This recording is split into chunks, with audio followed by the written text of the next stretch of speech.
In an age where chivalry clashed with bloodshed and faith stood guard over steel, the medieval knight was more than just a warrior. They were a symbol of an age that sought to reconcile the brutality of combat with the aspirations of the human spirit.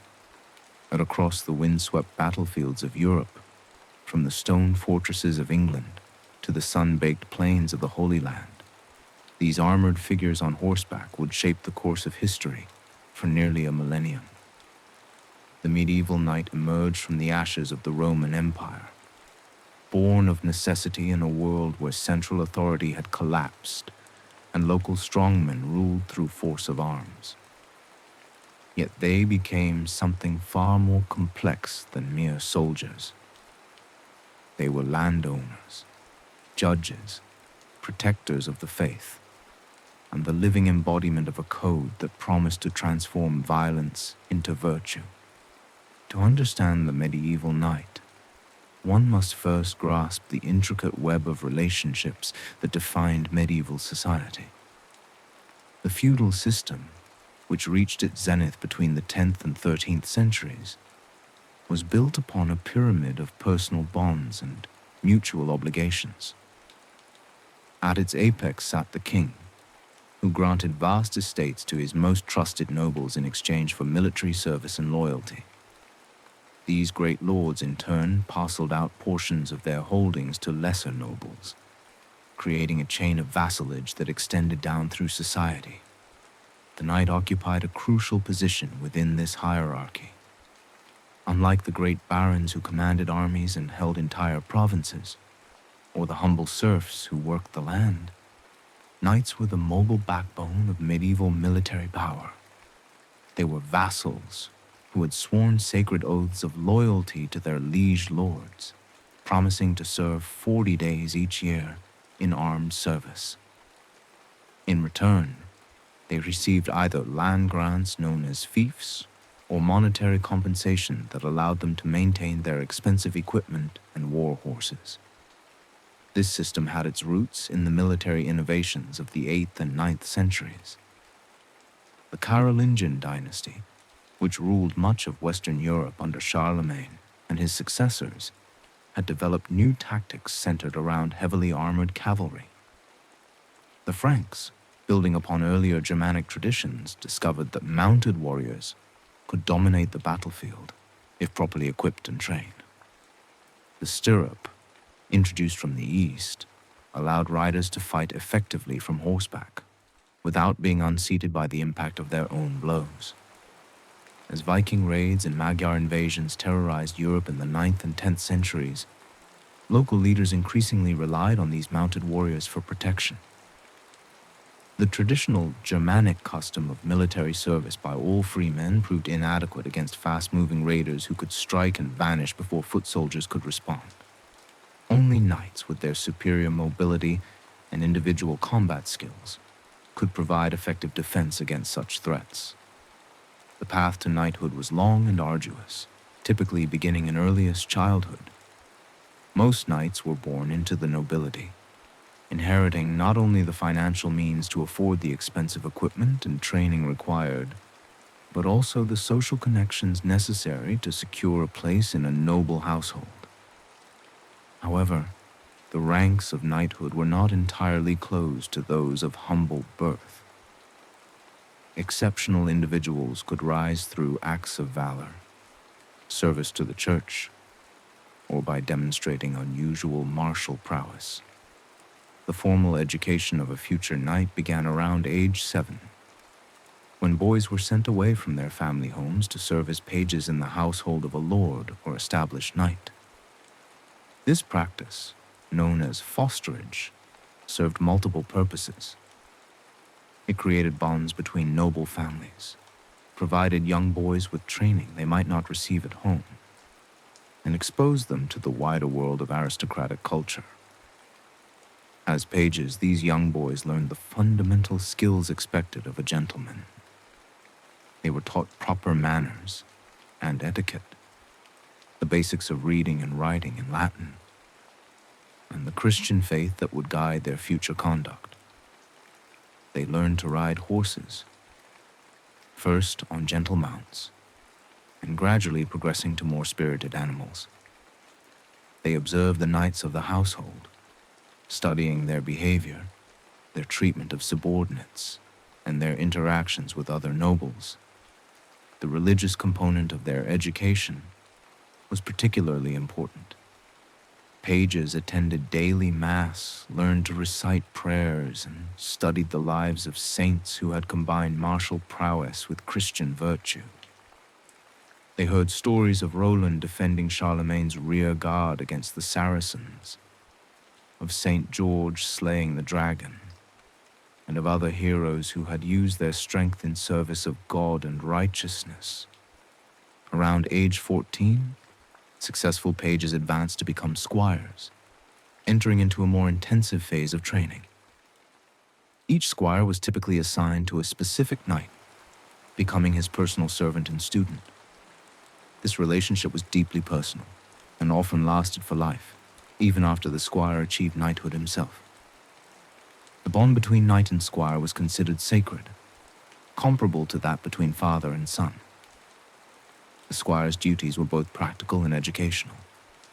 He was responsible for maintaining his knight's equipment, a task that required considerable skill and attention to detail. Medieval armor and weapons were complex and expensive, often representing a family's entire wealth.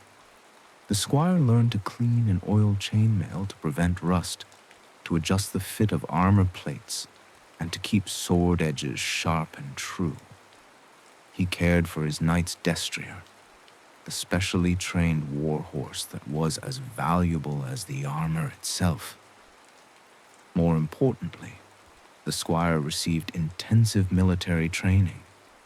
He practiced daily with sword and lance, first against wooden targets and eventually against other squires under careful supervision. He learned the intricacies of mounted combat, discovering how to control his horse with his legs while wielding weapons with his hands. He studied tactics and strategy, learning to read the battlefield and understand the flow of combat. The squire accompanied his knight on campaign, tournaments, and hunting expeditions. In battle, he might carry additional weapons, tend to his knight's horse, or even fight alongside him if the situation demanded. These experiences provided practical education that no amount of training in the practice yard could match. The squire learned to manage fear, to maintain discipline under pressure, and to make split-second decisions that could mean the difference between life and death. The transition from squire to knight was marked by an elaborate ceremony that had evolved from simple military necessity into a profound religious and social ritual. The knighting ceremony, or dubbing, typically took place when the candidate reached his 21st year, though exceptional circumstances might accelerate or delay the process. The ceremony began with a period of spiritual preparation. The candidate underwent fasting and prayer, often spending an entire night in vigil before the altar of a church or chapel. This vigil was not merely symbolic, but served to focus the young man's mind on the sacred nature of the commitment he was about to make. He confessed his sins to a priest, received communion, and meditated on the responsibilities he would soon assume. The actual dubbing ceremony was a carefully choreographed event that emphasized both the martial and spiritual dimensions of knighthood. The candidate's sword was blessed by a priest, transforming it from a mere weapon into a sacred instrument of justice. The young man knelt before his lord or sponsor, who delivered the ceremonial blow, originally a hard slap, but later refined to a gentle tap with the flat of a sword blade, that formally elevated him to knightly status. The religious undertones of the ceremony reflected the church's attempt to channel the warrior ethos of the nobility toward Christian ends. By the 11th century, ecclesiastical authorities had recognized that they could not eliminate warfare from medieval society, but they could attempt to regulate and sanctify it. The concept of the Miles Christi, or Soldier of Christ, became central to knightly identity. The newly dubbed knight swore solemn oaths that would govern his conduct for the rest of his life. He promised to defend the church and protect the weak, to be generous to those in need, and to maintain his honor even unto death. These vows were not mere words, but sacred commitments that bound him before God and his peers. The daily life of a medieval knight was far more complex and varied than popular imagination often suggests. While warfare was indeed central to their identity and purpose, knights spent relatively little time in actual combat. Most of their lives were devoted to the mundane but essential tasks of military preparation, estate management, and social obligations. The knight's primary military duty was to maintain himself in a state of constant readiness for war. This required daily training and practice, not only to maintain physical fitness, but to keep complex combat skills sharp. A knight might spend hours each day practicing with various weapons, working on his horsemanship, or drilling with other members of his lord's household.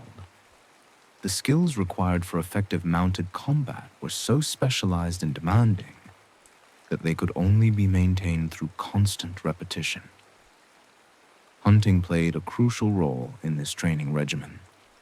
Medieval hunts were not merely recreational activities, but serious military exercises that honed the skills needed for warfare.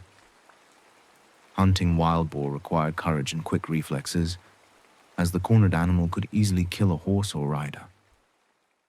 Pursuing stags through dense forest developed the horsemanship and navigation skills, essential for reconnaissance and pursuit in wartime. Hawking taught patience and the ability to work with trained animals, skills that translated directly to the management of war horses.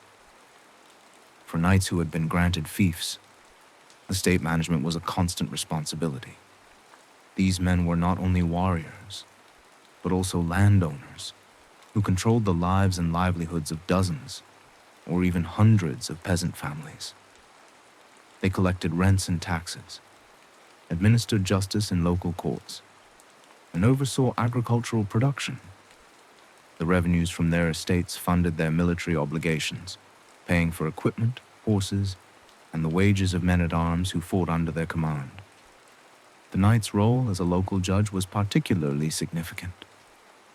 In an age when central authority was weak and travel was dangerous, the lord of the manor served as the primary source of justice for the common people. Knights heard disputes over land boundaries, marriage contracts, and criminal accusations. They imposed fines, ordered compensation for injuries, and in extreme cases pronounced sentences of death. This judicial authority was both a privilege and a burden, requiring wisdom and impartiality that not all knights possessed. The code of chivalry that supposedly governed knightly conduct was a complex and often contradictory set of ideals that evolved over several centuries.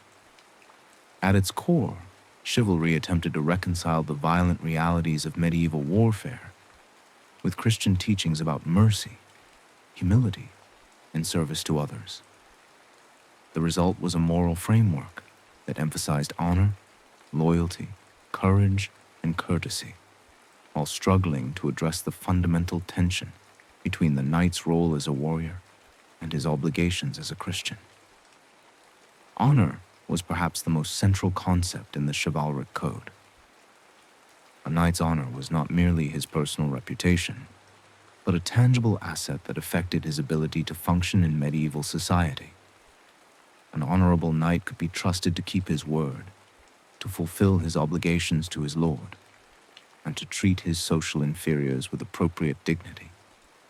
Conversely, a knight who lost his honor through cowardice, treachery, or dishonorable conduct might find himself ostracized from noble society, unable to secure marriage alliances or military appointments. Loyalty to one's lord was considered the foundation of the feudal system. A knight who broke faith with his liege lord was guilty of the most serious form of treason. punishable by loss of lands, titles, and often life itself. This loyalty was expected to be absolute, even when it conflicted with other obligations or personal interests. The literature of the period is filled with stories of knights who chose death rather than betray their sworn oaths. Courage in battle was another essential virtue, but chivalric courage was more complex than simple fearlessness. The ideal knight was expected to be brave not only in facing enemy weapons, but in defending the innocent, even when such defense offered no personal advantage. Stories of knights who risked their lives to protect travelers from bandits, or who challenged more powerful opponents to defend the honor of the weak, became central to the chivalric tradition. The concept of courtesy encompassed a wide range of behaviors that distinguished the knight from common soldiers. Knights were expected to be generous in victory, showing mercy to defeated enemies and protecting non-combatants. They should be eloquent in speech, cultured in manner, and skilled in the social graces that mark them as members of the aristocracy. This courtesy extended particularly to women of noble birth, who were to be treated with special reverence and protection. The reality of knightly conduct often fell far short of these lofty ideals. Medieval chronicles and court records are filled with accounts of knights who betrayed their lords, brutalized peasants, and violated the very principles they had sworn to uphold. The gap between chivalric theory and practice was a source of constant tension and criticism throughout the medieval period. Many knights were driven more by personal ambition than by altruistic ideals. The pursuit of wealth, land, and political power frequently trumped considerations of honor or courtesy. Knights might switch sides in conflicts based on which lord offered better terms, or use their military skills to terrorize local populations for personal gain. The phenomenon of robber knights who preyed upon merchants and travelers was common enough to require repeated intervention by royal authorities. The Church's attempts to regulate knightly violence through concepts like the peace of God and truce of God movements demonstrate the ongoing struggle to reconcile martial culture with Christian values. These initiatives sought to limit warfare to certain times and places, protecting churches, peasants, and other non-combatants from the worst excesses of military violence. The mixed success of these efforts highlights the difficulty of imposing moral constraints on a warrior class whose primary function was the application of force. Medieval warfare was the ultimate test of knightly skill and courage, but it was also a brutal and chaotic affair that bore little resemblance to the romanticized encounters of later literature.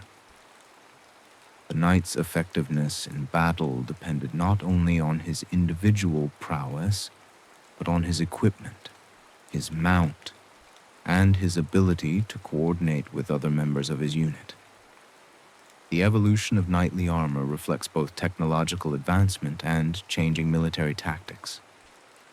Early medieval knights wore hauberks of chainmail, flexible garments of interlocked metal rings that provided reasonable protection against slashing weapons, while allowing freedom of movement. By the 13th century, knights began supplementing their chainmail with plates of steel or iron covering vital areas like the chest, back, and limbs.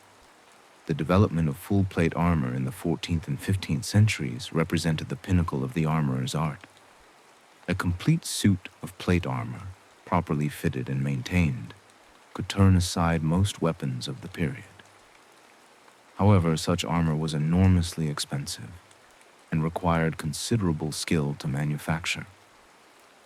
Only the wealthiest knights could afford the finest armor, and even they might spend years accumulating a complete set. The knight's primary weapons were the lance and sword, each designed for specific tactical situations. The lance was the weapon of the charge, allowing the knight to focus all his momentum and that of his horse into a single devastating blow. Proper use of the lance required exceptional skill, as the knight had to control his mount, aim his weapon, and brace for impact all simultaneously. The shock of a successful lance charge could break enemy formations and decide the outcome of a battle. The sword was the knight's most personal weapon, often bearing his name or heraldic symbols. Medieval swords were not the crude clubs of popular imagination, but sophisticated weapons that balanced cutting power with speed and maneuverability. The longsword, which became increasingly popular in the later medieval period, was designed for both mounted and foot combat, with a blade long enough to provide reach advantage while remaining light enough for extended use. Other weapons in the knight's arsenal included maces and warhammers, designed to crush armor rather than cut through it, and crossbows, which could penetrate even heavy armor at close range. The choice of weapons often depended on the specific tactical situation and the knight's personal preferences and training. Siege warfare presented unique challenges for medieval knights. Unlike the open field battles that showcased their mounted combat skills, sieges required patience, engineering knowledge, and the ability to coordinate with infantry and specialists. Knights might find themselves directing the construction of siege engines, leading assaults on fortress walls, or enduring months of boring blockade duty. The Crusades, which began in the late 11th century, provided unprecedented opportunities for knights to combine military service with religious devotion. The call to reclaim the Holy Land from Muslim control appealed to knights for multiple reasons. The promise of spiritual reward, including the remission of sins, the prospect of winning new lands and wealth in the East, and the chance to demonstrate their prowess against worthy opponents. The reality of crusading was far harsher than the idealistic rhetoric suggested. The journey to the Holy Land was long, expensive, and dangerous. Many knights mortgaged or sold their estates to finance their participation, gambling their family's future on the uncertain prospects of victory. The climate, diseases, and unfamiliar terrain of the Middle East proved as deadly as enemy weapons. Countless crusaders died of dysentery, malaria, and other ailments before ever seeing combat. The cultural encounters between Western knights and their Muslim opponents were complex and often contradictory.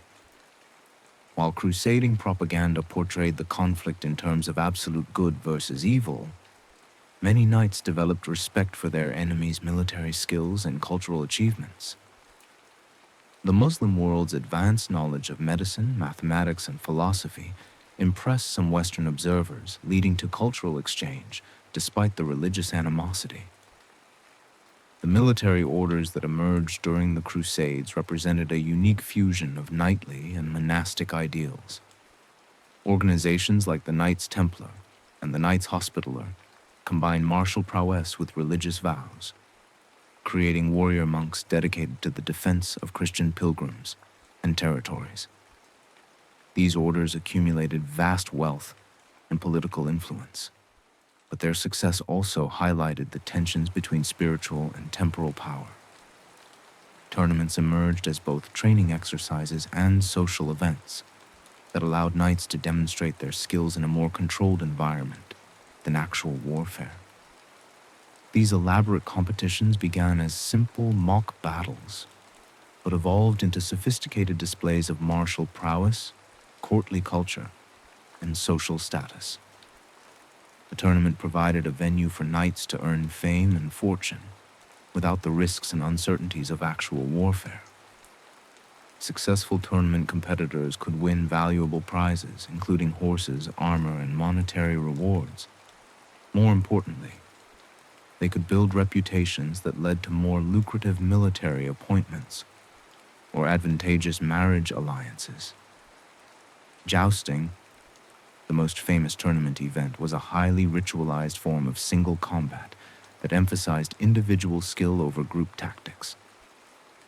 Two knights would charge at each other across a barrier, each attempting to strike his opponent with a lance while remaining mounted himself. The sport required exceptional horsemanship, precise timing, and considerable courage, as even blunted weapons could cause serious injury or death. The pageantry surrounding tournaments reflected the increasing sophistication of courtly culture. Knights adopted elaborate heraldic symbols that identified them on the battlefield and in social settings. They commissioned poets and minstrels to celebrate their achievements, creating a literature of chivalric romance that elevated their deeds to epic proportions. The concept of courtly love, which became central to chivalric culture, represented another attempt to refine and ennoble the warrior ethos.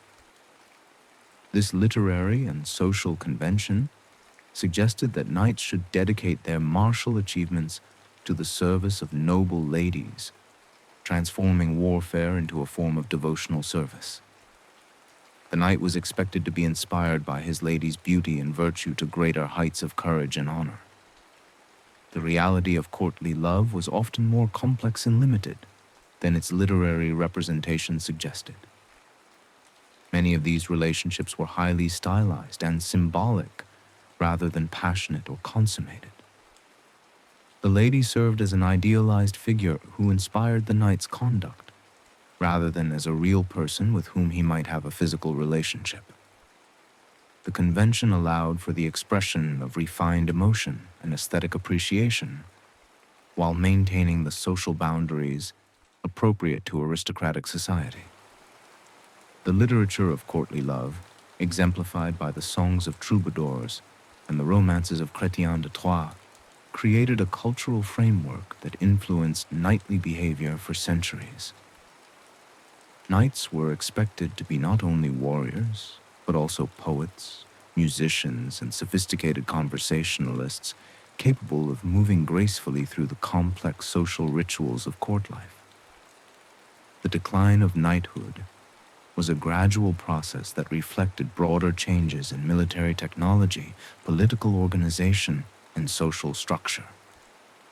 The rise of professional infantry, the development of gunpowder weapons, and the emergence of centralized monarchies combined to reduce the military effectiveness and political independence of the traditional knight. The Swiss pikemen and English longbowmen of the 14th and 15th centuries demonstrated that well-trained and disciplined infantry could defeat even the finest heavy cavalry. The battles of Crécy, Poitiers, and Agincourt showed that knights were vulnerable to new tactical formations and missile weapons. The old certainties of knightly supremacy on the battlefield were shattered by the arrows at Agincourt and the pikes at Nancy. The introduction of gunpowder weapons accelerated this transformation. Early firearms were unreliable and slow to reload, but they could penetrate the finest armor and required relatively little training to use effectively. A peasant with a musket could kill a knight whose training had taken decades and whose equipment represented generations of accumulated wealth. Political centralization under strong monarchies reduced the independence that had made knights powerful. Kings like Louis XI of France and Henry VII of England systematically undermined the feudal system that had given knights their political and economic foundation. Professional armies loyal to the crown replaced the feudal levies that had been the knight's primary military role. Many knights adapted to these changes by transforming themselves into courtiers, professional soldiers, or administrators. The skills that had made them effective warriors, leadership, discipline, and strategic thinking, proved valuable in these new roles. Some founded military academies or mercenary companies that provided professional training for the new style of warfare. The knightly class gradually merged with the broader nobility, losing its specifically military character while retaining its social privileges. The concepts of honor, courtesy, and service that had defined chivalry were adapted to new contexts, influencing the development of diplomatic protocol, military officer codes, and aristocratic behavior. The literary legacy of knighthood proved more enduring than its military reality.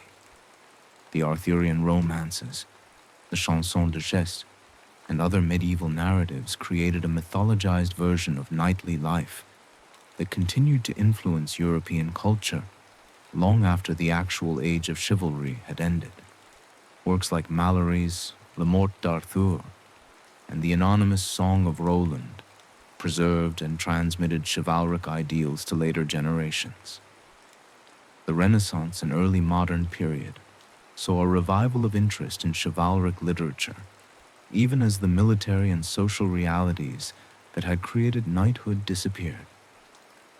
Cervantes' Don Quixote both celebrated and satirized the chivalric tradition, highlighting the gap between romantic ideals and contemporary reality. The continuing popularity of such works demonstrates the enduring appeal of the knightly ideal. Modern military traditions retain echoes of medieval chivalry in their emphasis on honor, duty, and the protection of the innocent. Military academies still teach the importance of personal integrity and selfless service, values that would be recognizable to a medieval knight. The Geneva Conventions and other international laws of war reflect the same attempt to impose moral constraints on military conduct that motivated the medieval church's peace movements. The knight's commitment to service beyond personal gain, the willingness to risk life for abstract principles, and the attempt to combine physical prowess with moral virtue continue to resonate in contemporary culture. From the superhero narratives of popular entertainment to the service ideals of modern military organizations, the influence of medieval chivalry persists in adapted forms. Though the clang of sword on steel has long faded, the image of the knight endures, not only in legend, but in the lingering shadow of a world that once believed valor could shape history. The medieval knight represents humanity's eternal struggle to transcend its baser instincts, to transform necessary violence into something noble and worthy.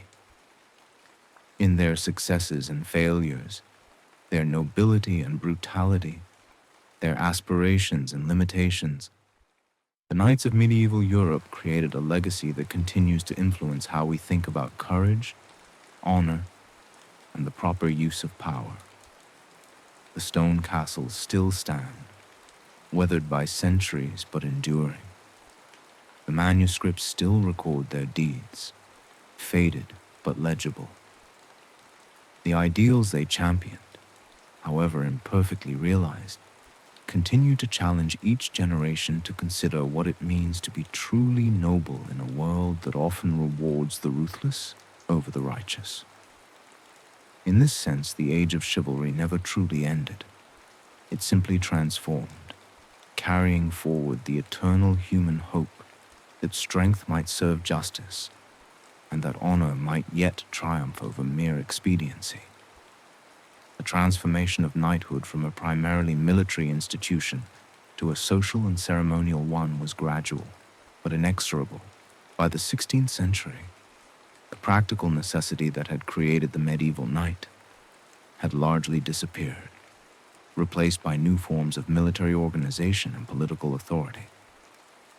Yet the cultural significance of knighthood proved remarkably resilient, adapting to changing circumstances while preserving core elements of its original identity. In England, the ancient ceremonies of knighthood were preserved and institutionalized by the Tudor monarchs, who recognized their value in creating loyalty and binding the nobility to the crown. The Order of the Garter, established by Edward III in the 14th century, became a model for similar orders throughout Europe. These chivalric orders transformed military brotherhoods into exclusive social clubs that combined ceremonial pageantry with political networking. The Spanish conquistadors who explored and conquered the Americas saw themselves as latter-day knights errant, seeking gold and glory in distant lands much as their medieval predecessors had sought the Holy Grail. Hernán Cortés deliberately modeled his campaigns on the chivalric romances he had read in his youth, viewing his conquest of the Aztec Empire as a knightly quest. The reality of colonial conquest was far more brutal and exploitative than any chivalric ideal. Yet the conquistadors' self-perception as Christian knights gave their actions a legitimacy that purely mercenary motives could not provide. The emergence of standing armies and professional officer corps created new contexts for chivalric values. Military academies established in the 17th and 18th centuries explicitly drew upon medieval traditions of honor and service, adapting them to the requirements of modern warfare. The Prussian military code, which influenced armies throughout Europe, emphasized duty, discipline, and sacrifice in terms that would have been familiar to a medieval knight.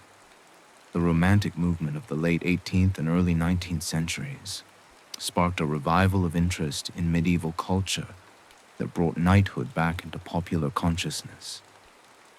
Writers like Sir Walter Scott romanticized the Middle Ages in novels such as Ivanhoe, creating a nostalgic vision of chivalric society that bore little resemblance to historical reality, but captured the imagination of readers across Europe and America.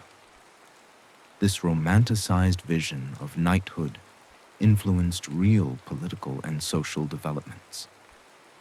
The Gothic revival in architecture saw the construction of neo-medieval castles and churches that evoked the age of chivalry.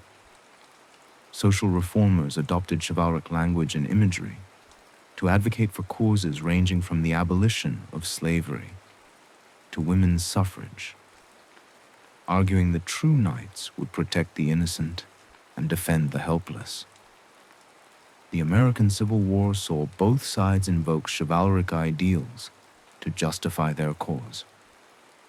Southern officers, particularly those from plantation backgrounds, cultivated an image of themselves as medieval knights defending their homeland against Northern aggression. Northern abolitionists, meanwhile, portrayed their cause as a chivalric quest to free the enslaved and restore justice to the land. The reality of industrial warfare, with its massive casualties and technological brutality, made such romantic comparisons increasingly difficult to sustain. The First World War marked a decisive break with traditional notions of chivalric warfare. The trenches of the Western Front, where machine guns and poison gas made individual heroism largely irrelevant, shattered romantic illusions about the nobility of combat. Poets like Wilfred Owen and Siegfried Sassoon explicitly rejected the chivalric language that had been used to justify the war, describing instead the horror and futility of modern industrial warfare. Yet even in the aftermath of the Great War, chivalric ideals retained their power to inspire and motivate. The Royal Air Force deliberately cultivated a knightly image, portraying fighter pilots as modern knights jousting in the skies. The individual combat between pilots, the emphasis on honor and fair play, and the romantic danger of aviation all evoked comparisons to medieval chivalry. This romanticization of aerial warfare would reach its peak during the Battle of Britain, when RAF pilots were celebrated as the knights who saved civilization from barbarism. The Second World War presented more complex challenges to chivalric ideals. The scale of the conflict, the involvement of civilian populations, and the systematic nature of Nazi atrocities made traditional notions of honorable warfare seem inadequate. Yet resistance fighters, military leaders, and ordinary soldiers continued to draw upon chivalric language and concepts to explain their actions and motivations. The liberation of concentration camps was portrayed in explicitly chivalric terms, as knights rescuing innocents from the forces of darkness. The Cold War era saw chivalric ideals adapted to new forms of conflict. The CIA's gentleman's spy, exemplified by figures like William Wild Bill Donovan, combined traditional notions of honor and service with the practical requirements of intelligence work. The astronauts of the space program were portrayed as modern knights errant, exploring the final frontier in service of their nation and humanity. Popular culture throughout the 20th century repeatedly returned to chivalric themes, from the Hollywood westerns that portrayed cowboys as knights of the prairie, to the science fiction stories that transplanted medieval values to distant worlds. The enduring popularity of Arthurian legends in film, literature, and television demonstrates the continued relevance of chivalric ideals in contemporary society. The feminist movement of the 1960s and 1970s challenged traditional chivalric concepts, particularly the notion that women needed male protection. Critics argued that chivalry was a form of benevolent sexism that limited women's autonomy while appearing to honor them. The debate over chivalry revealed deeper tensions about gender roles and the nature of honor in modern society. Military organizations have struggled to adapt chivalric concepts to contemporary warfare. The rules of engagement that govern modern military operations reflect many of the same principles that motivated medieval codes of chivalry: the protection of non-combatants, the humane treatment of prisoners, and the limitation of violence to legitimate military targets. International humanitarian law, codified in the Geneva Conventions and their protocols, represents a modern attempt to impose moral constraints on warfare that parallels the Church's efforts to regulate knightly conduct. The concept of the warrior diplomat, exemplified by figures like Colin Powell and James Mattis, combines military expertise with political sophistication in ways that echo the medieval knight's dual role as warrior and courtier. These modern military leaders are expected to be not only tactically proficient, but also culturally sophisticated, capable of operating effectively in complex political environments. Private military contractors and special operations forces occupy a unique position in contemporary warfare that bears some resemblance to medieval knighthood. These elite units operate with considerable autonomy, are bound by professional codes of conduct, and often develop strong esprit de corps based on shared values and experiences. Their emphasis on honor, loyalty, and professional excellence echoes many of the values that define medieval chivalry. The emergence of cyber warfare has created new contexts for discussions of honor and proper conduct in conflict. The anonymity of digital combat, the difficulty of distinguishing between combatants and civilians in cyberspace, and the potential for widespread collateral damage from cyber attacks have prompted calls for new codes of conduct that draw upon traditional concepts of proportionality and discrimination. Modern terrorism and asymmetric warfare have challenged traditional notions of chivalric combat. The deliberate targeting of civilians, the use of human shields, and the rejection of established rules of war by terrorist organizations have forced military professionals to reconsider how chivalric values apply in contemporary conflicts. The tension between effective counterterrorism and adherence to moral principles continues to shape military doctrine and public policy. The volunteer military forces that most Western nations now maintain represent a departure from the citizen-soldier model that replaced feudal levies. Yet they share certain characteristics with medieval knighthood. Professional soldiers choose their career path, undergo extensive training, and develop strong institutional loyalties that transcend individual interests. Military academies continue to emphasize honor, duty, and service in terms that would be familiar to medieval knights. The concept of humanitarian intervention, which justifies military action to protect civilian populations from genocide or other atrocities, represents a modern application of chivalric principles. The responsibility to protect doctrine endorsed by the United Nations, explicitly draws upon the knightly obligation to defend the innocent and weak against oppression. Corporate culture has also adopted chivalric language and concepts, particularly in discussions of business ethics and leadership. The idea of the servant leader who puts the needs of subordinates and customers before personal gain echoes medieval ideals of noblesse oblige. Executive codes of conduct often emphasize integrity, loyalty, and service to the common good in terms that would not be out of place in a medieval treatise on chivalry. Sports, particularly contact sports like football and hockey, continue to valorize many of the physical and moral qualities associated with medieval knighthood. The emphasis on courage, teamwork, and fair play, combined with the ritualized nature of athletic competition, creates parallels to medieval tournaments. The concept of sportsmanship itself derives from chivalric ideals about proper conduct in competition. The superhero genre that dominates contemporary popular culture represents perhaps the most direct descendant of medieval chivalric literature.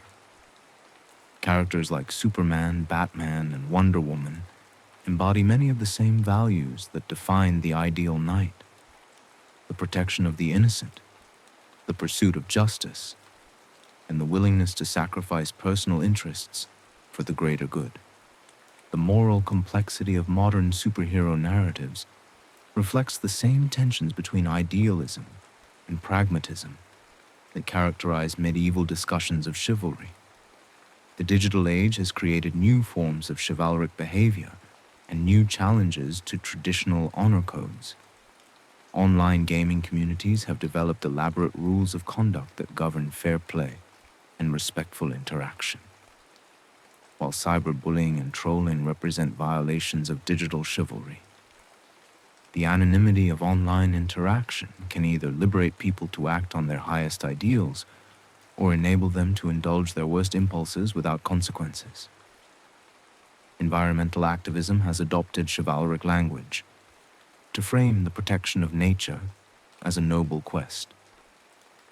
Climate change activists portray themselves as knights defending the earth against corporate dragons, while conservationists see themselves as guardians of the natural world. This environmental chivalry combines traditional notions of protection and service with contemporary concerns about sustainability and stewardship. The military-industrial complex that President Eisenhower warned against represents a challenge to traditional chivalric values, as it can create incentives for conflict that serve economic rather than moral purposes. The privatization of warfare and the development of autonomous weapon systems raise questions about whether technological advancement is compatible with the human values that chivalry sought to preserve. In examining the legacy of medieval knighthood, we see not a simple progression from relevant to obsolete, but rather a continuous process of adaptation and transformation. The fundamental questions that chivalry attempted to address: how to reconcile necessary violence with moral virtue, how to balance individual honor with collective responsibility, how to use power in service of higher principles, remain as relevant today as they were 1,000 years ago. The knight's quest for the perfect balance between strength and justice, between individual achievement and service to others, continues to inspire and challenge us. In a world where technology has made violence more powerful and more destructive than ever before, the chivalric insistence that might must be tempered by right remains urgently relevant. The medieval knights' greatest legacy may be not their military achievements or cultural innovations, but their persistent belief that human beings can transcend their limitations and achieve something approaching nobility. As we face the challenges of the 21st century, from climate change and global inequality to artificial intelligence and space exploration, we might find wisdom in the medieval attempt to create codes of conduct that elevate human behavior above mere expediency. The knight's armor may have become obsolete, but the values they represented, courage, honor, service, and the protection of the innocent, remain as vital today as they were in the age of chivalry. In this sense, we are all heirs to the knightly tradition, called to be champions of justice in our own time and place. The wind carried more than salt and seaweed across the walls of Kaffa that autumn morning in 1346. It carried the scent of death, thick and cloying, mixed with the acrid smoke of burning pitch. Marco Grimaldi pressed his back against the stone ramparts, listening to the thunderous crash of another catapult stone striking the fortress walls. But it wasn't stone that made his stomach turn. It was what the Mongols had begun hurling over the walls 3 days ago. Bodies. Corpses bloated with disease, their skin mottled black and purple, flying through the air like grotesque birds before smashing into the courtyard below. The first few had been shocking enough, but now they came in waves. Men, women, even children, all bearing the telltale swellings in their necks and armpits that had decimated the Mongol camp outside the walls. "Madre di Dio," whispered Francesco, a young merchant from Marco's trading company. His face had gone ashen as another corpse sailed overhead, landing with a wet thud near the well. "They're using their own dead as weapons," Marco spat into the dust. He'd been trading along the Silk Road for 20 years, had seen plague sweep through cities before, but never like this, never weaponized. The irony wasn't lost on him. The very disease that was destroying the Mongol siege was now being gifted to the defenders of Kaffa. The Khan's forces were dying so quickly they could barely maintain their blockade, yet in their desperation they had found a way to share their misery. "We need to leave," Marco said, watching as several Genoese soldiers used long poles to push the latest corpse toward a growing pile near the eastern wall. "Tonight, while they're still dying out there faster than they can organise an assault." Francesco nodded eagerly. "The Santa Lucia is still seaworthy. Captain Benedetto says he can have her ready within hours." But as Marco gazed out at the Mongol camp, he could see the truth that Francesco couldn't, or wouldn't. The bodies being hurled over their walls weren't random casualties of war. They were selected, chosen for the particular darkness that had consumed them. The same darkness that he could already see creeping through Kaffa's streets in the glazed eyes of the dock workers and the fevered whispers of the guards. By nightfall, they were loading the last of their goods onto the Santa Lucia. The ship's hold was crammed with silk, spices, and precious metals, a fortune that would make them wealthy beyond measure if they could reach Genoa. But tucked between the cargo crates and coiled in the ship's ropes were passengers they hadn't invited. Black rats, their fur matted and eyes bright with hunger, and nestled in their coarse hair, tiny fleas gorged with infected blood. As the ship pulled away from Kaffa's harbour, under cover of darkness, Marco stood at the stern watching the city's torches grow smaller. He didn't know he was looking at the last lights of the old world. Behind him, in the hold, something small and dark scurried between the grain sacks, carrying within its blood a transformation that would reshape the very foundations of civilization. The journey from Kaffa to Constantinople took 12 days. By the 3rd day, the ship's cook was dead. By the 7th, they had lost 6 more crew members. Captain Benedetto, a weathered man who had sailed these waters for 30 years, had never seen anything like it.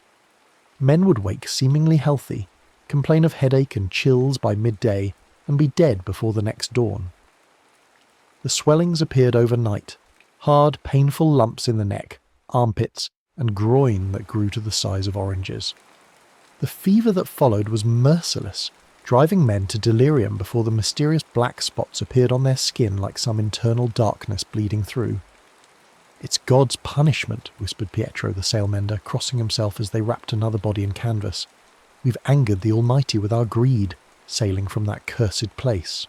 But Marco, educated in the universities of Bologna and Padua, suspected something more earthly at work. He had noticed the rats, how their population seemed to fluctuate in inverse proportion to the crew's health. When the rats died in great numbers, the sickness followed among the men. Yet none of the learned treatises he had studied, none of the medical wisdom of Galen or Avicenna, had prepared him for this. By the time they reached Constantinople, only 8 of the original crew of 23 remained alive. The harbour master took one look at their ship and ordered it quarantined, but not before several rats had already scurried down the mooring lines onto the docks.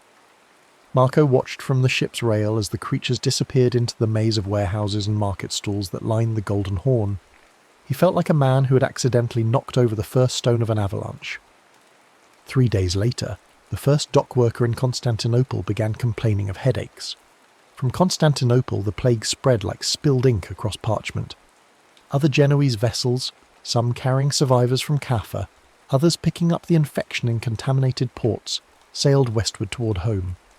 The Santa Lucia itself, after losing half its remaining crew in Constantinople, limped towards Sicily with its deadly cargo intact. It was late October when the ship reached Messina.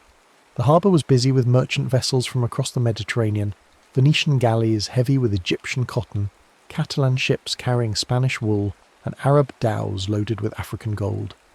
It was the kind of thriving commercial hub that had made the Mediterranean the highway of medieval prosperity. Within weeks, it would become the gateway of apocalypse. Father Alessandro Toretti stood on the wharf as the Santa Lucia approached, his brown Franciscan robes whipping in the autumn wind.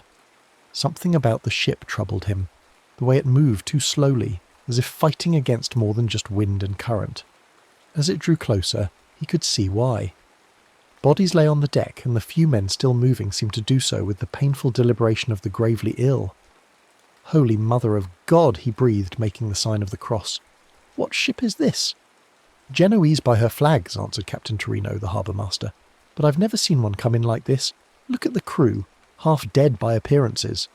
The ship's gangplank came down with a crash, and Marco Grimaldi, now gaunt and fever-eyed but still alive, stumbled onto the dock. Behind him came the surviving crewmen, 3 men who looked more like walking corpses than sailors, and in the ship's hold, unseen by the gathering crowd of port officials and curious merchants, dozens of rats began their exodus onto Sicilian soil. "We come from Caffa," Marco gasped, his voice hoarse. "The plague. It follows us like a curse. We've lost nearly everyone." Father Alessandro stepped forward, his pastoral instincts overriding his fear. "My son, you need rest and healing. The Lord's mercy? The Lord's mercy?" Marco laughed bitterly. "I've seen enough of God's mercy to last eternity, priest. This isn't divine justice. It's something far worse. It's hungry." The harbour master faced a dilemma that would be repeated in ports across Europe over the coming months. The ship clearly carried disease, but it also carried goods worth a fortune.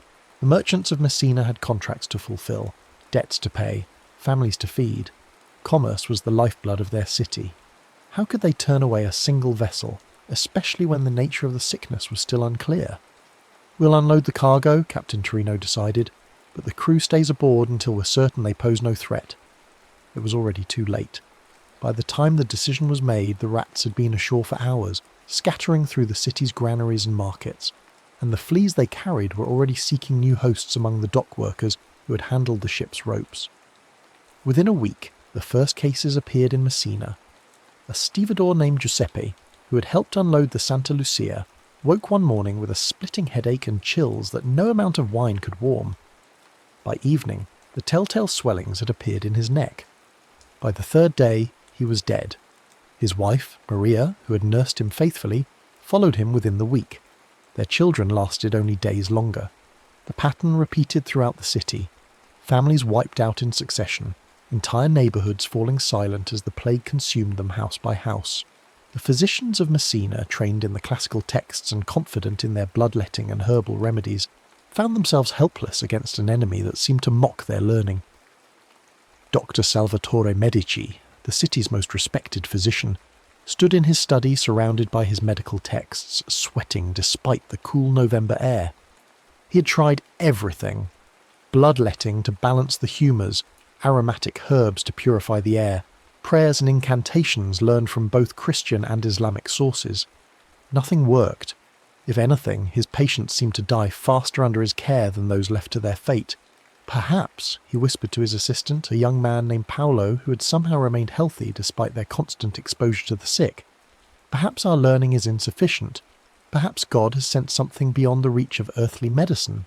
Paolo, barely 20 and educated enough to read Latin but young enough to question authority, shook his head.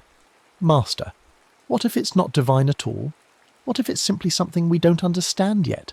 Something natural?" The suggestion was borderline heretical, but Dr. Medici found himself considering it. In his 40 years of practice, he had never seen a disease that moved so quickly, killed so efficiently, and seemed so utterly indifferent to the social order. Rich and poor, noble and peasant, priest and sinner, all fell before it with equal ease. As winter settled over Sicily, nearly half of Messina's population was dead. The survivors faced a choice that would echo across Europe: flee and risk spreading the plague further, or remain and wait for death to find them. Most chose to flee. Ships left Messina harbour daily, carrying refugees to Naples, Rome, Genoa and Marseille. Each vessel was a floating bomb, carrying not just desperate people but the rats and fleas that had made the plague possible. By Christmas of 1347, the Black Death, though it wouldn't acquire that name for centuries, had established beachheads in a dozen major ports across the Mediterranean. In Avignon, where the Pope held court in magnificent exile from Rome, the winter of 1347 passed in relative peace. The papal palace buzzed with the usual intrigues and ceremonies, while the city below thrived on the wealth that followed the church's presence. Lady Catherine de Montmorency wrote regularly to her sister in Paris, her letters filled with gossip about court fashion and ecclesiastical politics. But by spring, her letters took on a different tone entirely. "Dearest Marie," she wrote in March of 1348, her usually elegant script hurried and irregular, "I hardly know how to convey what has befallen our fair city. It began in the poor quarters, as such things do, but it has not remained there. Yesterday Father Bernard collapsed during Mass, blood flowing from his mouth as he tried to consecrate the host. Today, 3 more priests are dead, and the cathedral refuses new bodies for burial. There is simply no more room." She set down her quill and walked to the window of her townhouse, gazing out at streets that had grown eerily quiet. Where once merchants hawked their wares and children played, now only the occasional cart passed by, usually loaded with corpses wrapped in whatever cloth could be found. The bells that once marked the hours with calls to prayer now tolled constantly for the dead, their bronze voices creating a symphony of mourning that never ceased. "The physicians," she continued, returning to her letter, "have taken to wearing the most grotesque costumes, leather robes and masks with great beaks stuffed with herbs and spices. They look like monsters from a fever dream, and perhaps that is what they have become. Dr. Beaumont, who attended Papa before his death, told me privately that he has never seen anything like this plague. It mocks every treatment, ignores every remedy.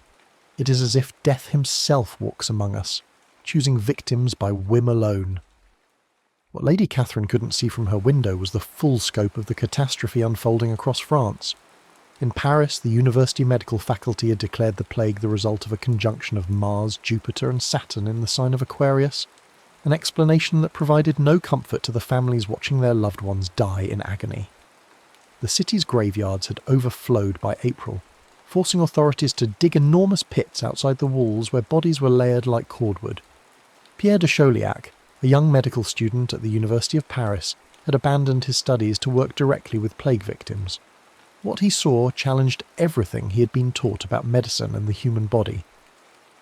The disease seemed to have 2 distinct forms, one that attacked the lymph nodes, causing the characteristic swellings, and another that went straight to the lungs, killing so quickly that victims sometimes died while still walking.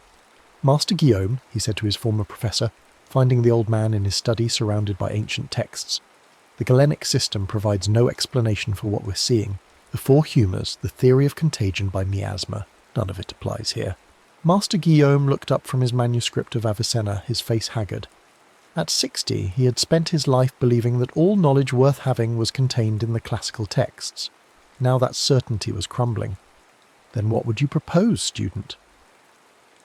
"That we abandon 15 centuries of medical wisdom." "Perhaps," Pierre said quietly, "wisdom begins with admitting ignorance." In the poor quarters of Paris, where the plague struck hardest, Jean-Baptiste the gravedigger had long since stopped counting the dead. At first, he tried to maintain the proper rituals, individual graves, prayers for each soul, careful record-keeping for grieving families. But by May, the corpses were arriving faster than he and his assistants could dig holes. "They die too fast to bless," he told his wife, Marie. as he stumbled home after another 18-hour day in the expanded cemetery outside the city walls. His clothes reeked of lime and decay, his hands were permanently stained black from handling corpses, and his eyes held the haunted look of a man who had seen the end of the world. "How many today?" Marie asked, though she wasn't sure she wanted to know. "I stopped counting at 200. The pits we dug last week are already full. Father Michel says we may have to start using the old quarries outside the walls." He slumped into his chair, exhausting radiating from every line of his body. "The worst part isn't the numbers, Marie. It's how quickly people forget the dead. A week ago, these were merchants and craftsmen, mothers and children. Now they're just cargo." The plague's impact extended far beyond the raw numbers of the dead. In Strasbourg, the Jewish quarter burned while families like the Rosenbergs fled for their lives, accused by desperate Christians of poisoning wells and spreading plague through sorcery. Abraham Rosenberg gathered his family in their house as the mob assembled outside, knowing that centuries of coexistence were ending in a single night of terror. "Papa," his daughter Rebecca whispered, clutching her mother's hand, "why do they blame us? We're dying too." Abraham had no answer that would satisfy a 12-year-old. How could he explain that people in pain needed someone to blame, that fear made neighbours into enemies, that the same plague consuming Christian and Jew alike had somehow become a Jewish conspiracy in the minds of the terrified? The accusation was absurd. Jews were dying at the same rate as everyone else, but logic had no place in a world gone mad. The family escaped Strasbourg that night, joining the stream of Jewish refugees fleeing across Central Europe. Behind them, their synagogue burned, along with centuries of scholarship and community. The plague was killing more than bodies. It was murdering the very fabric of medieval society. By summer, the pattern was established across Europe. The plague moved along trade routes and rivers, striking cities first, then radiating outward to the countryside. It showed no respect for social hierarchy. Kings and peasants died with equal ease. In Florence, Boccaccio would later write that parents abandoned dying children, and children fled from dying parents, as natural affection dissolved in the face of absolute terror. The Church, which had provided stability and meaning for 1,000 years, found its authority crumbling. Priests died so quickly that there weren't enough survivors to perform last rites. Monasteries that had preserved learning since the fall of Rome fell silent as their brothers perished. Pope Clement VI, desperately trying to maintain some semblance of divine order, finally consecrated the Rhone River itself, allowing bodies to be thrown into its waters when the graveyards overflowed. The economic system that had sustained medieval Europe began to collapse. With a third of the population dead or dying, there weren't enough workers to bring in harvests, enough craftsmen to maintain trades, enough merchants to sustain commerce. Prices fluctuated wildly as supply and demand lost all predictability. Money became worthless when there was nothing left to buy and no one left to sell it. Yet even as the old world died, seeds of something new were being planted. In the devastated countryside of England, where entire villages stood empty and manor lords had no serfs to work their land, surviving peasants began to realise they possessed something previously unimaginable: bargaining power. Thomas of Wycliffe, a serf who had worked the same strip of land his entire life, stood in his lord's manor hall in the autumn of 1349, hat in hand but back straight. Sir William de Montfort, who had lost 2/3 of his peasants to the plague, sat behind his oak table trying to project an authority he no longer truly possessed. "I'll need twice the wages," Thomas said simply, "and Sundays free for my own work." "You forget yourself, serf," Sir William replied, but his voice lacked conviction. "You are bound to this land by law and custom." "Begging your pardon, my lord, but law and custom are dead in the fields along with everything else. You need workers, and there aren't enough of us left to work for the old terms." Thomas's voice was respectful but firm. "The manor across the valley is offering 3 times what you pay plus a cottage of my own." Sir William stared at the peasant, realising he was witnessing the death of feudalism.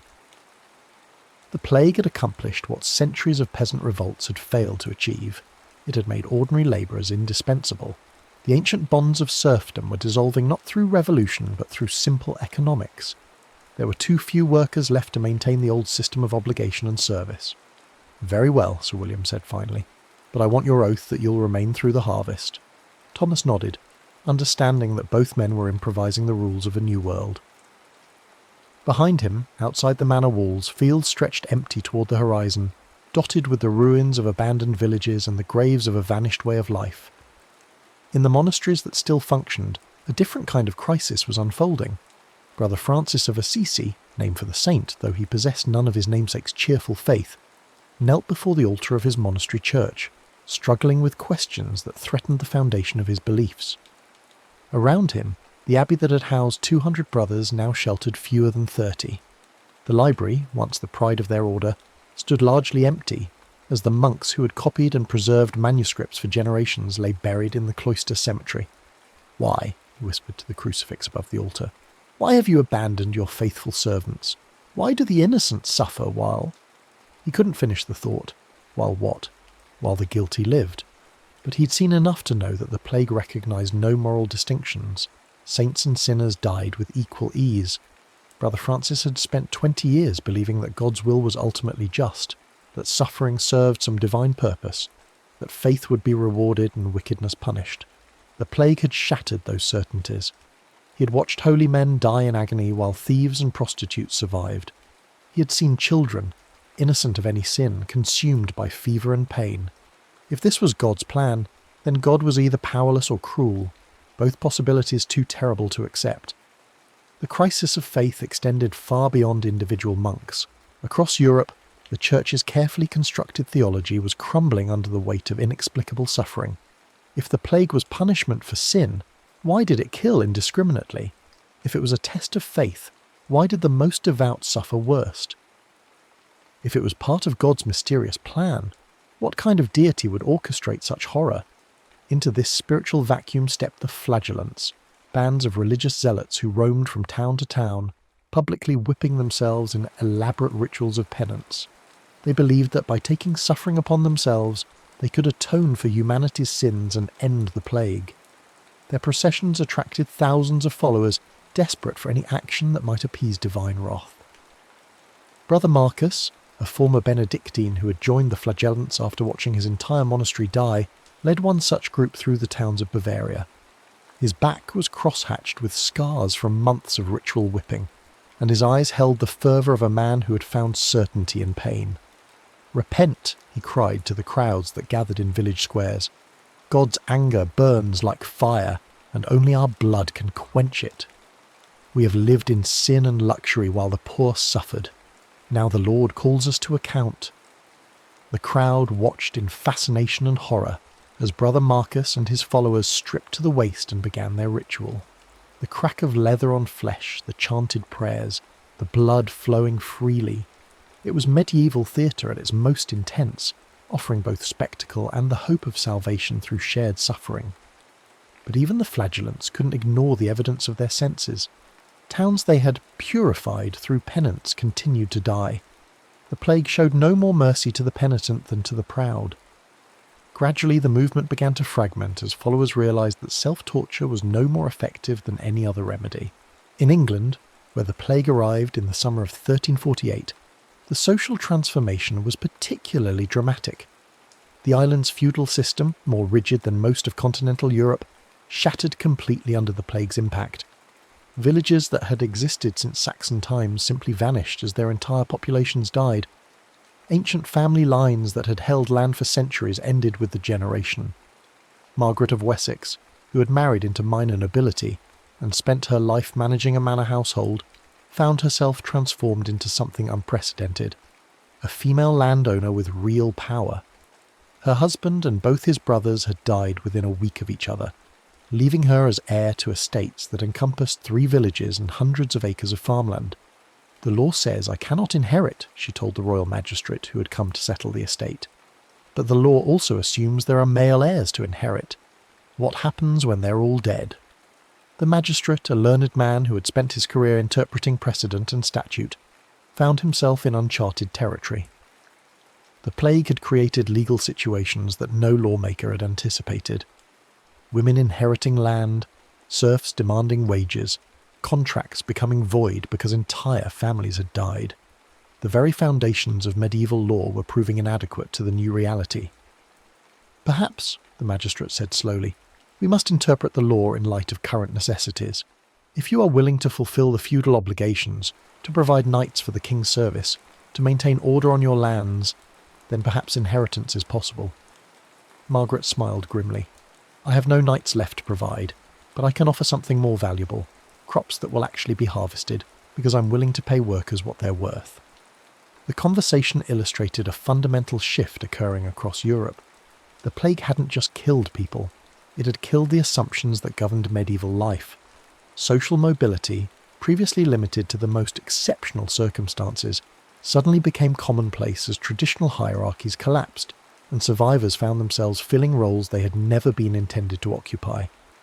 By 1350, the plague's primary assault was ending, but its aftermath was only beginning. London, which had lost perhaps 40% of its population, had become a city of children and old people. The middle generation, those who had been in their prime when the plague struck, were largely gone. 10-year-old William Ashford wandered through streets he no longer recognised, scavenging for food among abandoned houses and trying to make sense of a world where all the adults had vanished. His parents had died in the summer of 1349, along with his 2 older brothers and his baby sister. For months he had survived by joining loose confederations of orphan children, moving from house to house, taking what they needed from the dead. It was a life that would have been unimaginable before the plague, children roaming freely through a great city, with no adult authority to constrain them. There's bread in the baker's house on Milk Street, announced Sarah, a girl of perhaps 12 who had become the informal leader of their group, and the door's still barred so no one else has been there. The children had developed their own ethics for survival. They took food from the dead but left valuables untouched. They avoided houses where bodies still lay unburied, understanding instinctively that decay brought danger. They shared everything equally and looked out for the youngest and weakest, creating a primitive but effective social order in the ruins of the old. William had learned to read by studying the books left behind in prosperous houses, though many of the concepts they contained, feudal obligation, religious doctrine, commercial law, belonged to a world that no longer existed. He was growing up to be something new, a child of the plague, raised without traditional authority, educated by necessity rather than design, forced to create meaning in a landscape of loss. The economic disruption caused by population collapse created opportunities as much as hardships. In the merchant quarters of Venice, Florence, and Genoa, surviving traders and craftsmen found themselves facing unprecedented demand for their services. The old guild system, which had carefully controlled production and maintained stable prices, simply couldn't function when half the guild members were dead. Antonio Vespucci, a wool merchant in Florence, sat in his office reviewing accounts that told the story of a world transformed. Before the plague, his family's business had been prosperous but predictable. Steady demand, stable prices, established relationships with suppliers and customers that stretched back generations. Now, the surviving textile workers could demand wages that would have been unthinkable just years before, while the reduced population meant that luxury goods were simultaneously scarce and less needed. "We're rich and poor at the same time," he told his son, one of the few young men to survive in their family. "Rich because we control resources that others need desperately. Poor because the world we knew how to navigate no longer exists." The plague had accelerated economic changes that might otherwise have taken centuries to develop. The careful balance between land, labour and capital that had sustained medieval prosperity was destroyed overnight. In its place, a new economy was emerging, one based more on individual initiative and less on traditional obligation, more on cash payment and less on feudal service, more on innovation and less on inherited privilege. Banking families like the Medici and Florence found themselves ideally positioned to profit from the chaos. With traditional economic relationships disrupted and new ones forming rapidly, there was enormous demand for financial services. The plague had killed many creditors and debtors alike, creating both opportunities for debt forgiveness and demand for new lending. It had concentrated wealth in the hands of survivors while creating new markets for goods and services. Yet the economic transformation came at a terrible human cost. In the countryside, where population loss was often even more severe than in cities, entire regions reverted to wilderness. Farmland that had been cultivated for centuries grew wild as villages emptied and manor houses fell silent. The careful agricultural systems that had sustained Europe's population growth during the High Middle Ages simply collapsed in many areas. Brother Thomas, one of the few surviving monks at the Abbey of Saint-Denis, spent his days walking through abandoned villages, trying to document what had been lost. His Latin chronicles, written by candlelight in a nearly empty monastery, preserved the memory of communities that had vanished completely. The village of Petit Moulin, which in my youth housed 40 families, now stands empty, he wrote. The church roof has fallen in, and wolves den in the nave where children once received communion. Of all the souls who lived there, none remains save old Marguerite, who refuses to leave her cottage though it stands alone in the wilderness. These chronicles, penned by surviving clergy across Europe, became some of the most important historical documents of the age. The monks wrote not just about death and destruction, but about the transformation they witnessed, how survivors adapted, how new communities formed, how the very concept of authority changed when traditional leaders were gone. Brother Thomas documented the rise of what he called new men, peasants who had become landowners, women who had taken over trades, children who had been forced to become adults overnight. He wrote about the breakdown of Latin as the universal language of learning, as local vernaculars became more important for practical communication. He recorded the decline of monasticism as a social institution, as young men chose marriage and trades over religious vows. Most importantly, he chronicled the birth of a new kind of skepticism. The plague had demonstrated that traditional authorities, religious, medical, and political, were powerless against forces they didn't understand. This realization was creating a generation that questioned everything, that demanded practical results rather than theoretical explanations, that valued what worked over what was traditionally accepted. The young men who survived, Brother Thomas wrote, no longer accept that suffering is God's will, or that knowledge comes only from ancient books. They ask why about everything, and when we cannot answer, they seek their own explanations. I fear we are witnessing the end of faith itself, though perhaps what dies is not faith, but only faith in earthly authority. The cultural impact of the plague was perhaps as profound as its demographic and economic effects. In the visual arts, the cheerful religious themes of the High Middle Ages gave way to an obsession with mortality.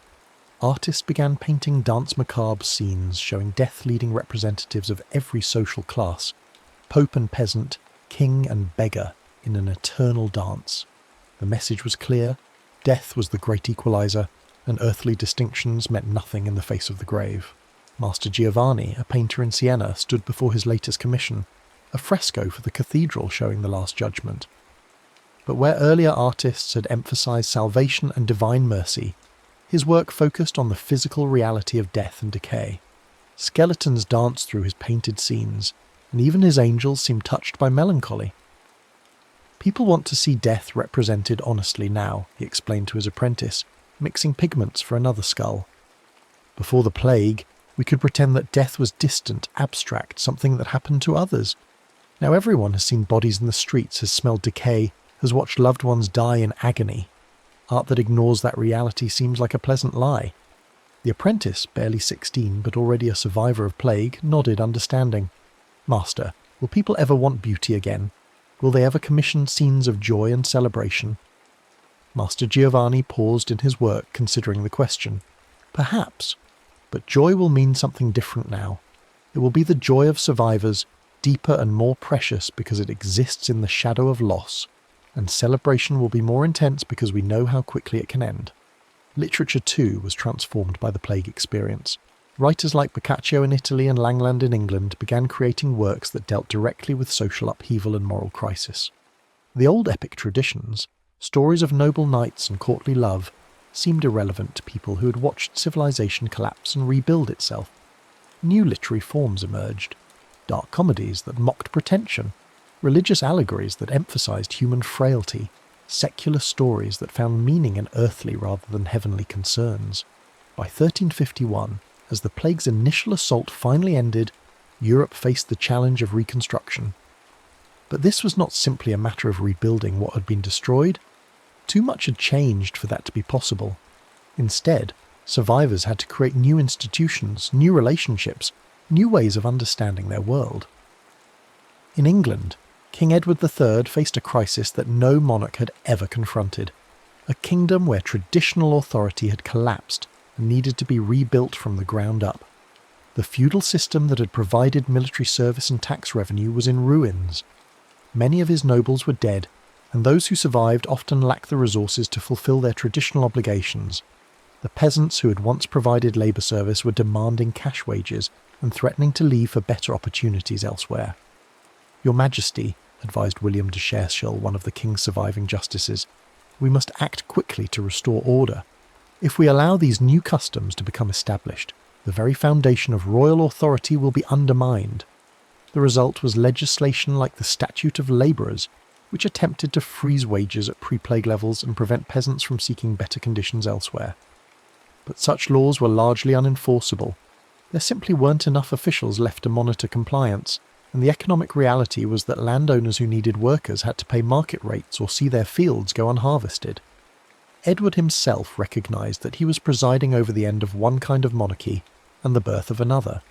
The old system of personal loyalty and feudal obligation was being replaced by something more bureaucratic and commercial. Kings would increasingly need to rule through paid officials rather than feudal vassals, would need to raise money through taxation rather than traditional service, would need to justify their authority through effectiveness rather than tradition alone. In the schools and universities that survived, educators faced the challenge of training a new generation for a world unlike any that had existed before. Master Robert de Stretton, who taught at Oxford, found himself revising curricula that had remained unchanged for centuries. "We can no longer assume that students will enter a world of stable hierarchies and unchanging customs," he told his fellow masters. "They need practical skills, accounting, law, medicine that actually works rather than medicine that sounds scholarly. They need to think critically about authority rather than simply accepting it. The plague had created an educational crisis, but also an educational opportunity. With so many positions left vacant by death, there was unprecedented demand for educated people who could read, write, calculate, and organise. Social mobility through education, previously limited to the most exceptional cases, suddenly became common as bright young people from humble backgrounds found themselves elevated to positions of responsibility. The Church, too, had to reinvent itself.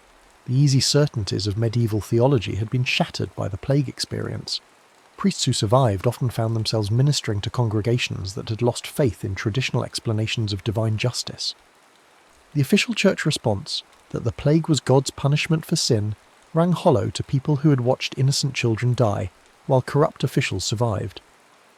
Father Michael of Hereford, one of the few parish priests to survive in his district, struggled to address his reduced congregation's crisis of faith. His church, which had once housed 200 families, now served fewer than 30. The elaborate ritual calendar that had structured medieval religious life seemed inadequate to people who had experienced such immediate and personal tragedy. "God's ways are mysterious," he began his sermon, then stopped, seeing the sceptical faces before him. These were not the trusting parishioners of his youth, who had accepted religious authority without question. These were survivors who had seen too much to accept easy platitudes.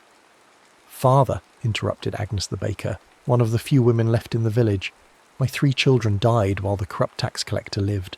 Where was God's justice then?" Father Michael had no answer that would satisfy her, and he knew it. The traditional theology of divine punishment and reward had been proven inadequate by the plague's indiscriminate killing. He was being forced to develop a new kind of Christianity, one that acknowledged suffering without explaining it away, that offered comfort without false promises, that found meaning in survival rather than just salvation. "Perhaps," he said finally, "our task is not to understand God's will, but to serve each other in spite of our ignorance. Perhaps faith means continuing to love and hope when we cannot comprehend why such terrible things happen." It was a humbler theology than medieval Christianity had traditionally offered, but it was one that resonated with people who had been humbled by experience. The church that emerged from the plague would be less confident in its explanations, but more focused on practical charity, less concerned with abstract doctrine, but more engaged with immediate human needs. As the 1350s progressed, the shape of the new Europe began to emerge more clearly. In the countryside, the manor system was giving way to cash-rent relationships between landowners and farmers. Many serfs had simply walked away from their traditional obligations, knowing that labour shortages made them too valuable to pursue. Others had negotiated formal freedom in exchange for guaranteed service during critical seasons like harvest. Alice Carpenter, who had been bound to Lord Geoffrey's manor since birth, found herself signing a written contract that would have been unthinkable before the plague. She would pay 12 shillings per year for her cottage and garden plot, work 30 days during harvest season for agreed wages, and otherwise be free to pursue her own livelihood. It was the birth of a new kind of rural economy, based on mutual benefit rather than inherited obligation. My grandmother would not recognise this world, she told her daughter as they walked home from the manor house. In her time, a serf's word was nothing against a lord's command. Now Lord Geoffrey negotiates with us as if we were equals. Her daughter, born just after the plague, had no memory of the old system. To her, it seemed natural that workers should be paid for their labour, that families should be able to move if they found better opportunities elsewhere, that respect should be earned rather than commanded by birth. She was growing up to be a different kind of person than her ancestors, more independent, more questioning, more confident in her own worth. In the cities, the breakdown of guild restrictions had accelerated technological and commercial innovation. With traditional apprenticeship systems disrupted and demand for goods exceeding the capacity of established craftsmen, entrepreneurs began experimenting with new methods of production and organisation. Marco Bella Corte, a Venetian merchant who had survived the plague by fleeing to a country estate, returned to find Venice's commercial landscape completely transformed. Old trading partnerships had dissolved with the death of partners, new routes had opened as traditional suppliers disappeared, and there was unprecedented opportunity for innovation in both products and methods. Before the plague, he explained to his son, commerce was about maintaining relationships built over generations. Your grandfather traded with the same families in Constantinople that his grandfather had known. Success came from stability and trust built over time. He gestured toward the bustling harbour, where ships were loading and unloading goods from across the known world. Now, success comes from adaptation and speed. The old networks are gone.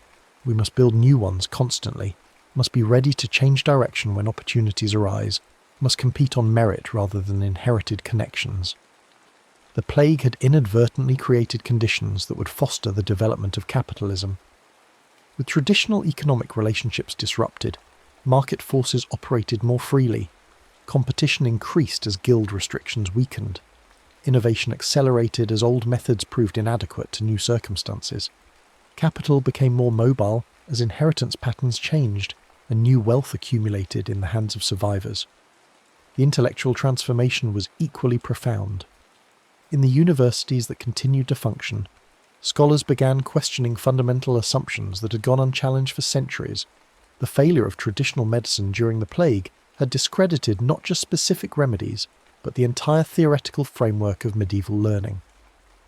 Master William of Ockham, teaching at the University of Paris, found himself developing new approaches to natural philosophy that emphasized observation over authority, experiment over tradition, practical results over theoretical elegance. His students, many of them plague survivors, were naturally sceptical of claims that couldn't be demonstrated. The ancients were wise, he told his students, but they were not infallible. Aristotle never saw the plague, Galen never treated plague victims. We must learn from their methods, careful observation, logical reasoning, but we cannot simply accept their conclusions.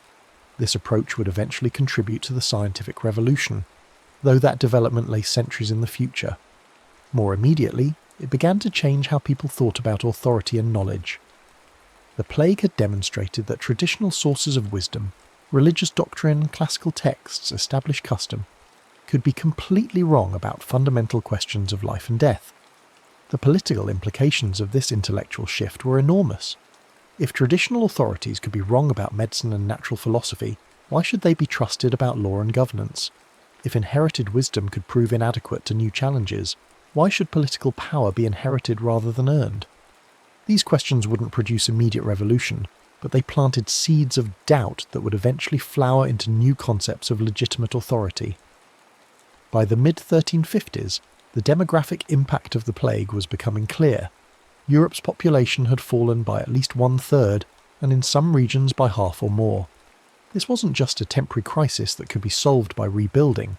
It was a fundamental transformation that would shape European development for centuries. The population decline had multiple cascading effects. Agricultural production fell not just because there were fewer workers, but because vast areas of marginal farmland were abandoned entirely. Many villages disappeared completely, their inhabitants either dead or relocated to more viable communities. The carefully balanced agricultural systems that had sustained medieval population growth simply collapsed in many regions. Yet the survivors often lived better than their ancestors had. With more land available per person and higher wages due to labour shortages, many peasant families achieved standards of living that would have been impossible before the plague. They ate meat more regularly, lived in larger houses, owned more possessions, and had greater personal freedom than previous generations had ever known. Brother Francis, still struggling with questions of faith in his depleted monastery, observed this paradox with troubled fascination. The world has become emptier, but also richer, he wrote in his journal. Those who remain have inherited the wealth of the dead, yet they seem haunted by their good fortune.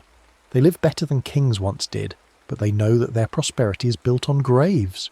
The psychological impact of survival in such circumstances was profound and lasting. Plague survivors lived with a constant awareness of mortality that shaped every aspect of their experience. They celebrated more intensely because they knew how quickly joy could end. They loved more desperately because they had learned how easily the beloved could be lost.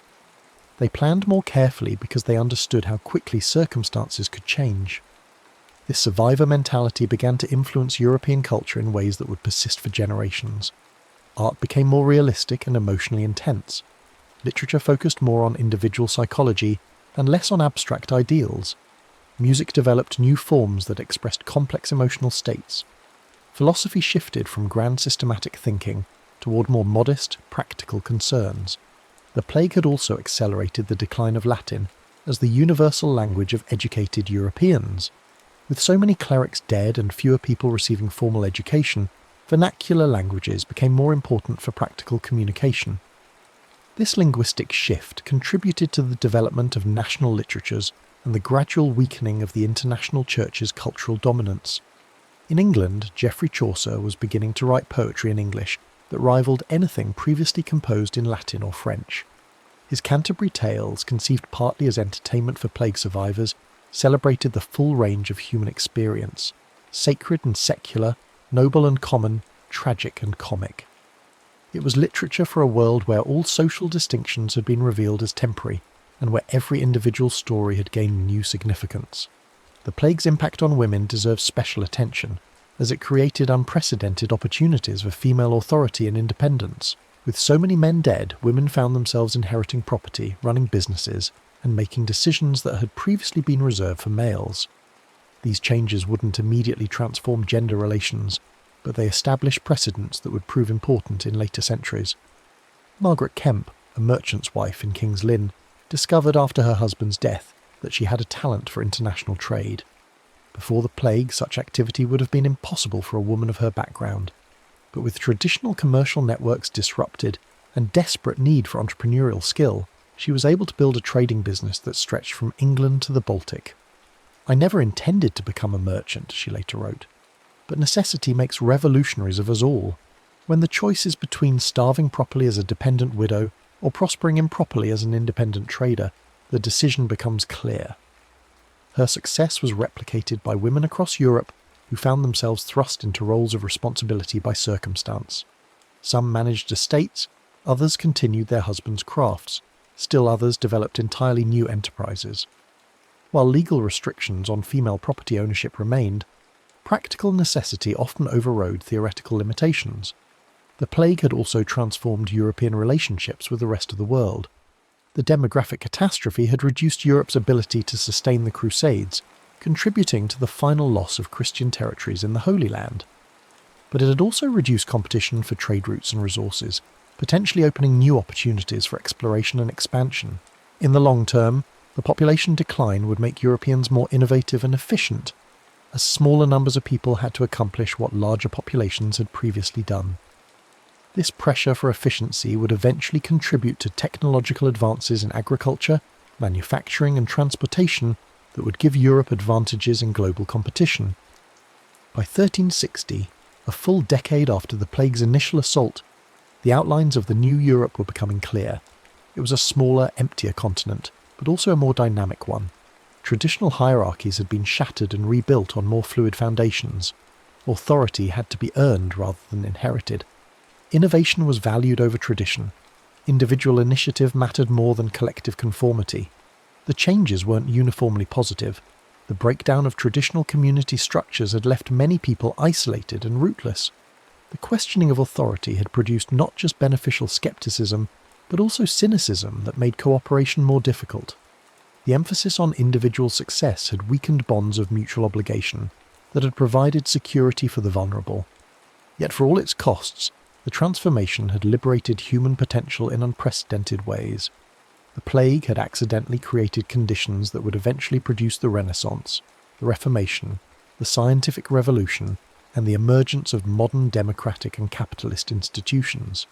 It had forced Europeans to question everything, to innovate constantly, to adapt continuously to changing circumstances. Master Johannes, an elderly scholar who had survived both the plague and the intellectual upheaval that followed, reflected on the transformation as he prepared his final lectures. His university had been decimated. Of 40 masters who had taught there before the plague, only 7 remained. Yet the surviving institution was more vital and innovative than its predecessor had ever been. "We have lost much," he told his students, most of them young people who had grown up in the plague's aftermath. "Libraries burned, traditions broken, accumulated wisdom scattered to the winds. Yet perhaps something precious has been born from this destruction. You think for yourselves in ways that my generation never did. You question what we accepted without examination. You seek practical truth rather than comfortable theory." He paused, looking out at faces that bore the particular intensity of survival. "The world your children inherit will be stranger and more challenging than anything we can imagine. But you are better prepared for strangeness than any generation before you.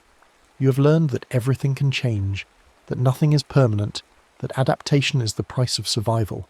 The plague had taught Europe's survivors to live with uncertainty, to find opportunity in crisis, to create new solutions when old ones failed. These lessons would serve them well in the centuries to come, as Europeans encountered new worlds, developed new technologies, and faced new challenges that would have overwhelmed more rigid societies. As the 1360s began, the transformation was largely complete. Medieval Europe, the world of fixed hierarchies, unchanging customs, and unquestioned authorities, was gone forever. In its place stood something unprecedented, a civilization that had learned to thrive on change, to find strength in diversity, to discover opportunity in destruction. The Black Death had killed 1/3 of Europe's population, but it had also killed the medieval world's limitations. From the ashes of that catastrophe, the modern world was beginning to emerge. The survivors who walked through the emptied landscapes of the 1360s were no longer medieval people. They were something new, carrying within themselves the seeds of transformations that would eventually reshape not just Europe but the entire world. The plague's legacy would prove more enduring than its mortality. Long after the last victim had been buried and the last empty village had been reclaimed by forest, the changes it had wrought in human consciousness would continue to drive European development. The survivors had learned that the impossible could happen, that the unthinkable could become routine, that the world could be remade in a single generation. They passed this knowledge to their children, who grew up expecting change rather than stability, innovation rather than tradition, opportunity rather than obligation. And so the Black Death, which had seemed like the end of the world, became instead the beginning of a new one, more uncertain perhaps, but also more full of possibility than any that had come before.